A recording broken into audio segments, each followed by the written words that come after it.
First, using 3 to 6 mil plastic, measure and cut the plastic sheeting, leaving extra material on the top, bottom, and sides. Next, attach the plastic to the top of the spring-loaded pole by sandwiching the plastic between the head and the non-skid plate and locking it into place. Raise the first spring-loaded pole to the ceiling using the twist locking mechanism. Place a new pole every 10 feet or every 8 feet if you'll be using any negative or positive air pressure. Pull the plastic tight at the top between each pole. The poles are very easy to set up and reposition. Lift up the bottom of each pole and tuck the plastic underneath. And don't forget to use the grip discs. They provide extra grip at the bottom of the poles. Fully compress the spring at the top of each pole. This will prevent the poles from moving even if there's negative or positive air pressure or if someone bumps into them.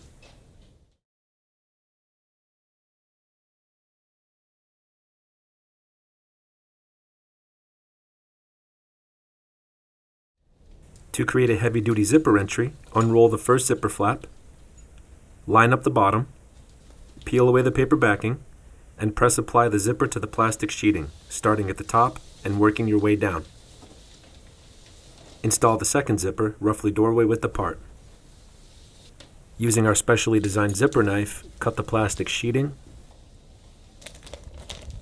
and remove the ribbons. Install the flap hooks by poking the sharp tips through the plastic sheeting. Now you can roll the door flap up and hang it in place to allow for easy access when moving tools, equipment, or materials in or out of the job site.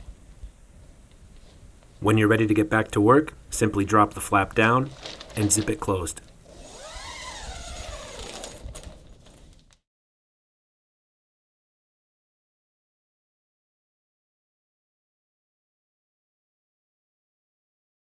To create a self-closing entry, use the ZipWall magnetic door.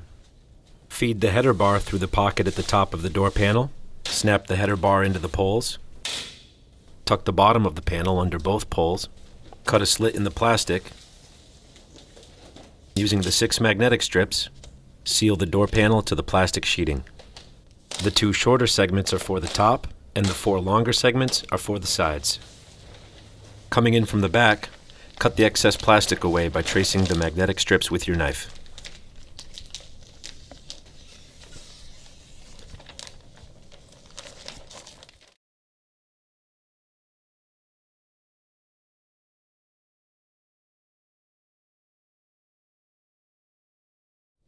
Place a ZipWall mat in front of the entryway, and your ZipWall barrier is now complete.